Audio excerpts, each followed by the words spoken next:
বর্ষার মধ্যে কার না মাছ ধরতে ভালো লাগে, তাও যদি আবার বাড়ির সামনে এরকম হয়। আমি তো বেরিয়ে পড়েছিলাম, দেখছো তো প্রচুর ঝমঝম করে বৃষ্টি পড়ছে, রাস্তাঘাটে ভালোই জল জমে গেছে।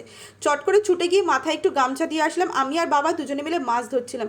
তোমরা তো এর আগে দেখেইছো আমার অনেক ভিডিওতে যে আমাদের বাড়িতে এরকম পুকুর বানানো আছে, তার মধ্যে প্রচুর মাছ আছে।